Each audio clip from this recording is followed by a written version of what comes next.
Good evening student. आज के इस वीडियो से मैं आपको ओपन सर्किट टेस्ट हम कैसे परफॉर्म करते हैं वो मैं बताना चाहता हूँ। स्टूडेंट, मेरे पास में एक ट्रांसफार्मर दिया हुआ है, सिंगल फेस ट्रांसफार्मर मशीन दी है। इस मशीन पे मुझे ओपन सर्किट टेस्ट को परफॉर्म करना है।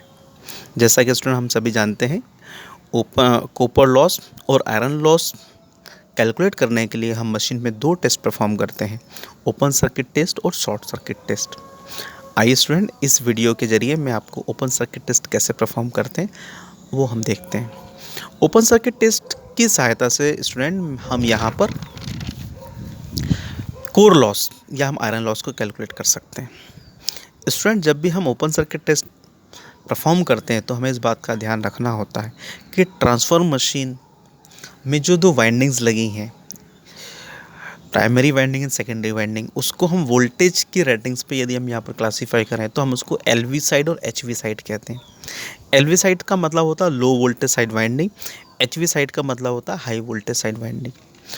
स्टूडेंट, ऐसा कहा गया है ओपन सर्किट टेस्ट को हम सदैव low voltage side winding LV side winding में परफॉर्म किया जाता है और एचवी साइड वाइंडिंग्स को हम हमेशा ओपन रखते हैं। ऐसा इसलिए होता है स्टूडेंट, क्योंकि हम यहाँ पर कॉपर लॉस हमें मिनिमाइज़ करना है और हम जानते हैं जो कॉपर लॉस होता है वो करंट पर बेस्ड होता है। यदि हम करंट की वैल्यू को हम मिनिमाइज़ कर दें, लो कर दें, तो इस टेस्ट को हम देख सकते हैं। तो चूँकि हमने ओपन करने से होता यही, सेकेंडरी साइड में करंट की वैल्यू 0 हो जाती है।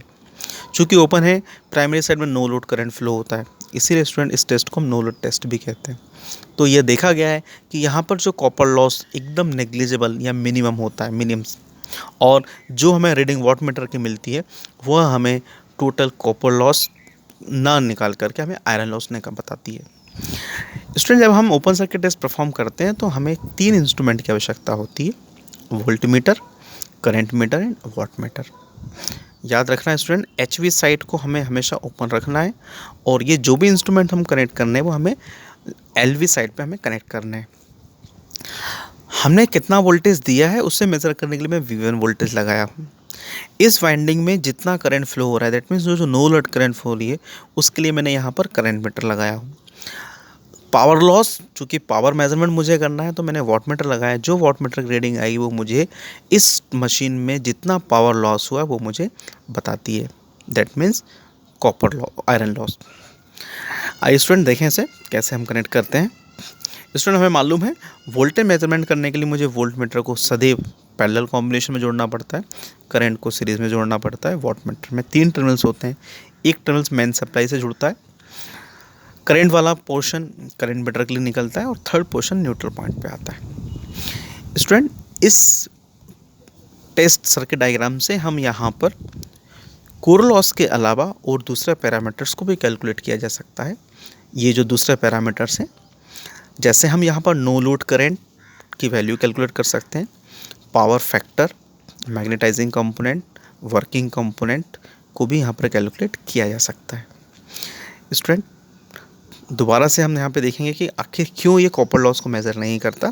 चूँकि यहाँ पर सेकेंडरी साइड में आप देख रहे हैं ये ओपन है, चूँकि ओपन है तो यहाँ पर सेकेंडरी साइड में कोई भी करंट फ्लो नहीं होगा। जब करंट फ्लो नहीं होगा तो कॉपर लॉस का जो डायरेक्ट फॉर्मूला होता है, copper loss is mainly based on the amount of current, I²R।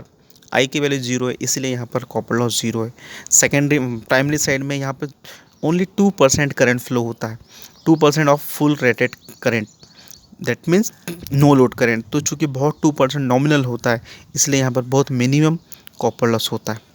Student, इसके अलावा जो पॉइंट होते हैं उसको भी हम देखेंगे और देखते हैं कि हम यहाँ पर इसकी कैसे रीडिंग को कैलकुलेट करता हूँ।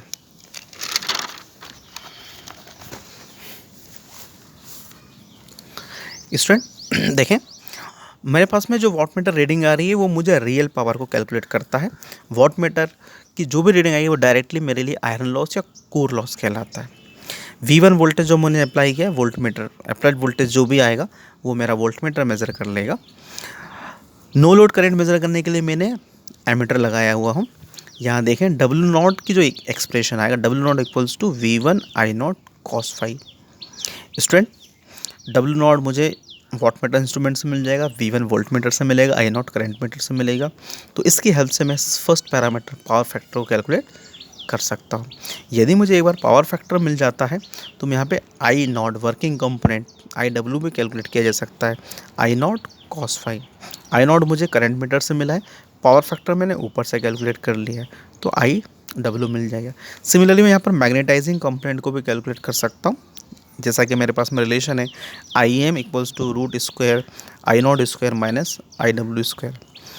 सिमिलरली मेरे पास में दो पैरामीटर और कैलकुलेट किए जा सकते हैं। Resistance, existence resistance of primary winding R naught equals to V one upon I W.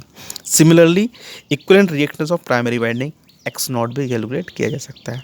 Student ये जो दोनों parameter equivalent resistance of transfer machine के होते हैं, जब भी हम सर्किट डायग्राम बनाते हैं उसमें आर नॉट और एक्स नॉट कितना आएगा वो हम निकाल सकते हैं। उम्मीद है मुझे स्टूडेंट कि इस वीडियो से आपने देखा होगा कि हम ओपन सर्किट टेस्ट को कैसे परफॉर्म करते हैं। बहुत आसान सा टेस्ट है और इस टेस्ट की सहायता से हम यहाँ पर आयरन लॉस निकाल सकते हैं। इसी प्रकार से हम एसिड टेस्ट को भी परफॉर्म करते हैं और वहाँ पर हम कॉपर लॉस निकालते हैं। जब ये दोनों टेस्ट परफॉर्म हो जाते हैं तो इनकी हेल्प से हम एफिशिएंसी को भी कैलकुलेट कर सकते हैं। Thank you.